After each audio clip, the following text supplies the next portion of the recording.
Growing up on a farm over in Webster Township, my dad was really involved with soil conservation, worked with soil and water. As a kid, we put in shelter belts and windbreaks and conservation ponds. And we started reduced tillage in 1981 to try and save the soil.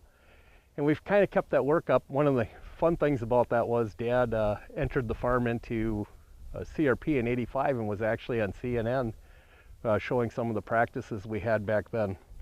So as a biologist and as a farmer, my interest is in creating more diversity so that we can hang on to this topsoil and actually build some.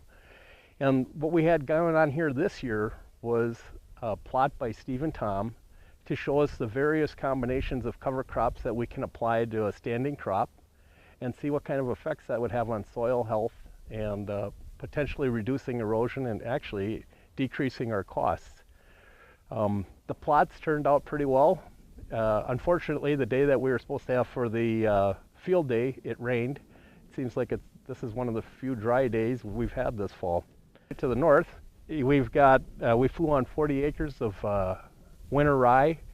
What we'll be doing there is kind of unique, borrowing from the organic folks and doing a roll down of that cover crop and then planting directly into it. A couple other things that we're working on: last fall we did 13 terraces on this farm in order to reduce the sheet and rill erosion and to conduct the water away without taking away the topsoil with it. So what we have here is kind of an experiment.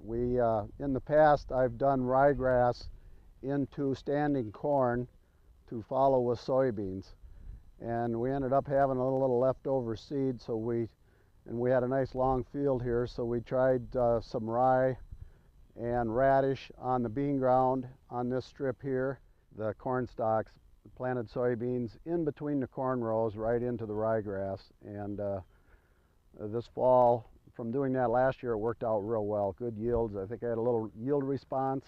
So what we have here is ryegrass, and I think it's pretty much just ryegrass. There might be an occasional radish.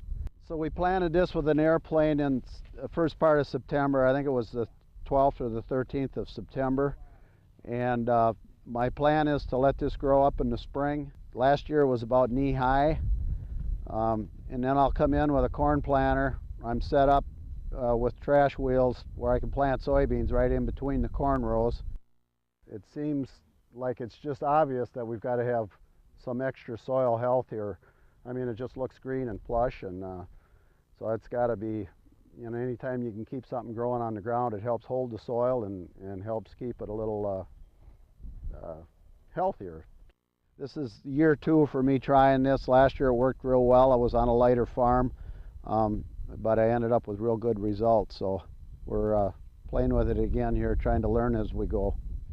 The site we're at here was interseeded with a mix of radish, turnip, and winter rye back in mid-June, and we kind of learned by trial and error that the ryegrass, the winter rye, does not survive when you plant it that early. And it was planted with a Great Plains drill that we modified so that we could plant rows of the covers in between the corn rows. So as you can see on this cutaway of the soil profile, we've got some radishes here that you can see how deep they went down, and there's, you know, various different sizes.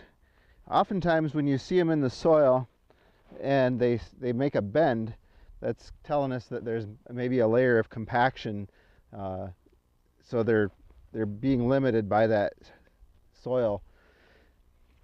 But this is kind of a natural way to do some tillage, and they will make a cavity. Once the winter comes and they die off, they'll break down fairly rapidly, and by spring you won't see any remnants of them, but they will leave behind a more fertile soil.